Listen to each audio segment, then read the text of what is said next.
और इसी बीच एक बड़ी खबर आपको बताएंगे। छांगुर के मददगार अफसरों के नाम भी अब सामने आ गए हैं। आपको बता दें कि एक एडीएम, 2 सीओ और एक एसएचओ की इसमें भूमिका बताई जा रही है। चारों 2019 से 2024 तक के बलरामपुर में तैनात थे। छांगुर पर कई संगीन धाराओं में एफआईआर भी दर्ज है। छांगुर, नीतू, नवीन समेत 10 लोगों पर एफआईआर, अवैध धर्मांतरण, विदेशी फंडिंग का इन पर आरोप है। विदेशी फंडिंग, संपत्ति खरीदने का भी आरोप है। जब विदेशी फंडिंग जो हुई और उसी से संपत्ति खरीदने का फिर आरोप है।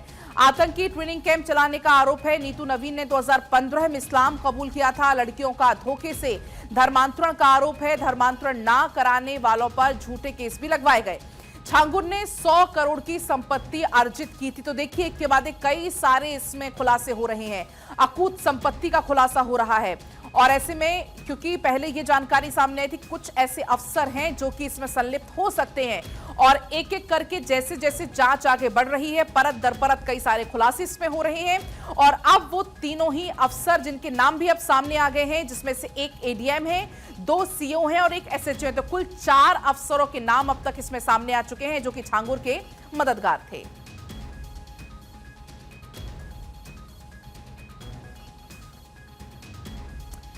तो देखिए, जितने भी मददगार हैं, अब सभी के नाम भी इसमें सामने आ गए हैं। जांच अब और ज्यादा तेज होगी। जांच में यह भी पता चला है कि 2019 से लेकर 2024 तक इनकी तैनाती थी बलरामपुर में ही।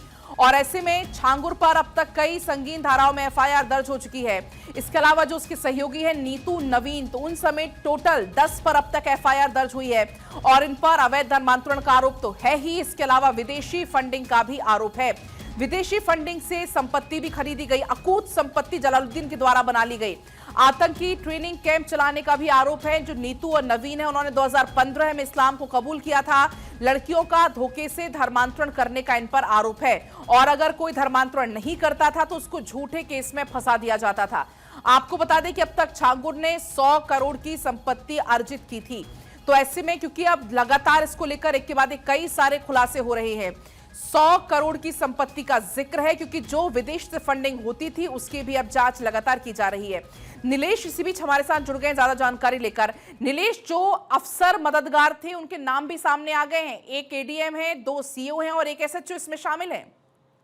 देखिए, बिल्कुल बलरामपुर उतरौला के अगर हम मामले को देखें तो जिस तरीके से छांगुर को गिरफ्तार किया गया है, उनके सहयोगियों को भी गिरफ्तार किया गया है। और उनके सहयोगी और छांगुर का जो रिमांड का आज आखिरी दिन है, जिसके बाद उन्हें जेल भेजा जाएगा। और कहीं ना कहीं इस पूरे मामले को देखें तो जो शिकायतकर्ता है, उन्होंने आरोप लगाया था कि बलरामपुर में तत्कालीन समय में जो तैनात एसडीएम थे, सीओ थे और एसएचओ थे, उन्होंने छांगुर का सहयोग किया था, जिस कारण उसने स्थानीय स्तर पर बड़ा नेटवर्क बना रखा था। कोई छांगुर के खिलाफ जाने की हिमाकत नहीं उठाता था। जो छांगुर के खिलाफ जाता था, उल्टा उसी के ऊपर मुकदमे लिखवा दिए जाते थे।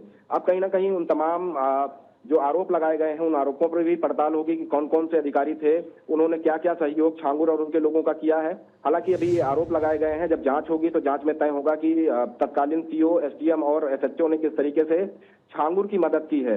फिलहाल आज छांगुर को जो है वापस जेल भेजा जाएगा और इसके बाद ईडी रिमांड की अर्जी डालेगी, क्योंकि बड़े पैमाने पर विदेशी फंडिंग हुई थी और उस फंडिंग को भी पता लगाने का प्रयास ईडी करेगी। क्योंकि जिस तरीके से ये पूरा नेक्सस सामने आया है, नेपाल सीमा पर सटे हुए जो गांव थे, जिले थे, उनके युवाओं को छांगुर जो है अपने टीम में नेटवर्क के तौर पर काम करा रहा था, जिससे बड़े पैमाने पर नेपाल के रास्ते से भी हवाला के जरिए पैसा छांगुर तक पहुंचाया गया। अब पूरे प्रकरण में एटीएस के साथ साथ ईडी भी इन्वॉल्व हुई है, तो आने वाले दिनों में और तमाम बड़े खुलासे हो सकते हैं।